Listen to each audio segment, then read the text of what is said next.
महाभारत की कथा में कई रोचक किस्से सुनने को मिलते हैं। महाभारत युद्ध के दौरान पिता पुत्र की एक जोड़ी ऐसी भी थी जिसने पांडवों के खेमे में कोहराम मचा दिया था। ये थे गुरु द्रोणाचार्य और उनका बेटा अश्वत्थामा। कहते हैं कि द्रोणाचार्य का वध करने के लिए श्री कृष्ण और पांडवों को कूटनीति का सहारा लेना पड़ा था। उन्होंने अश्वत्थामा की मौत की झूठी खबर फैलाकर द्रोणाचार्य का वध किया। द्रोणाचार्य महान ऋषि भारद्वाज के पुत्र थे। एक बार घृताची की नाम की सुंदर अप्सरा को देखकर ऋषि भारद्वाज का वीर्यपात हो गया था। ऋषि ने अपने वीर्य को एक द्रोण मिट्टी के बर्तन में रख दिया। उसी से द्रोणाचार्य का जन्म हुआ। द्रोणाचार्य धनुर्विद्या में पारंगत थे। उन्होंने कौरवों और पांडवों को धनुर्विद्या सिखाई। वे अर्जुन को सबसे बड़ा धनुर्धर बनाना चाहते थे। अश्वत्थामा गुरु द्रोणाचार्य का पुत्र था।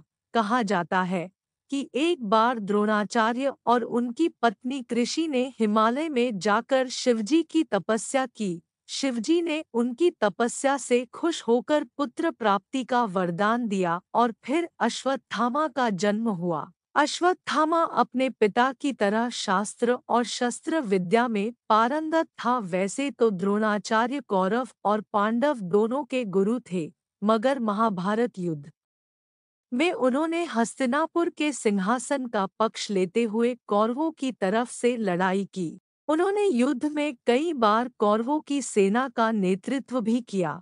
द्रोणाचार्य और अश्वत्थामा ने मिलकर पांडवों की सेना में कोहराम मचाया। उन्होंने पांडवों के कई महान योद्धाओं को हराया। महाभारत काल में चंद लोगों को ही चक्रव्यूह की रचना और उसे भेदना आता था। द्रोणाचार्य उनमें से एक के लिए रचा गया था, मगर इसमें अभिमन्यु फंस गया और कौरवों ने उसका वध कर दिया। पौराणिक मान्यताओं के अनुसार द्रोणाचार्य का वध करने के लिए पांडवों को छल का सहारा लेना पड़ा। श्री कृष्ण के कहने पर युधिष्ठिर ने अपने अश्वत्थामा नाम के हाथी को मार गिराया।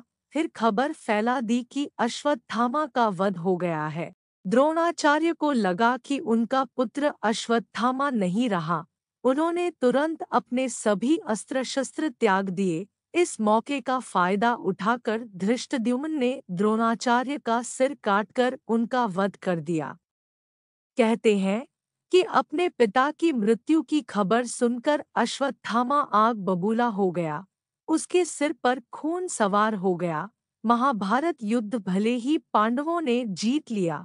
जब पांडव जीत का जश्न मचा रहे थे तब पांडवों ने उनके खेमे में घुसकर तबाही मचा दी।